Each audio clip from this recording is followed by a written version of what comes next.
Hello বন্ধুরা, আমি দেবলীনা। আজ আমি তোমাদের কাছে আবার চলে এসেছি চেন্নাইয়ের অ্যাপোলো হসপিটাল সম্পর্কিত আরো কিছু তথ্য নিয়ে। এখানে যে ৩ টে হসপিটাল তোমরা দেখতে পাচ্ছ তার মধ্যে একটা হচ্ছে অ্যাপোলো হার্ট সেন্টার, একটা হচ্ছে অ্যাপোলো চিলড্রেন্স হসপিটাল আর একটা হচ্ছে অ্যাপোলো উইমেন্স হসপিটাল। এই ৩ টে হসপিটালই কিন্তু গ্রিমস রোডে এবং তোমরা যদি মেট্রো করে যেতে চাও তাহলে থাউজেন্ড স্লাইড যে মেট্রো স্টেশন আছে সেখানে নেবে, সেখান থেকে যেতে পারো। এছাড়া অটো বা টোটো করেও তোমরা এই হসপিটালগুলোতে যেতে পারো। এই হসপিটালগুলোতেও কিন্তু পরিষেবা খুব ভালো, খুব ভালো, ভালো ডক্টরও আছেন এবং মেশিনপত্রও খুব ভালো। সবথেকে বড় কথা যেটা আমরা সবার আগে ভাবি যে খরচা।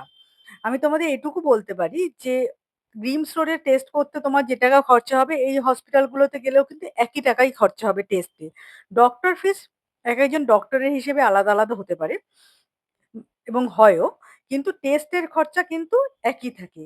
কাজেই তোমরা নিশ্চিন্তে নির্দ্বিধায় এই হসপিটালগুলোতে যেতে পারো দেখাতে। ঠিক আছে?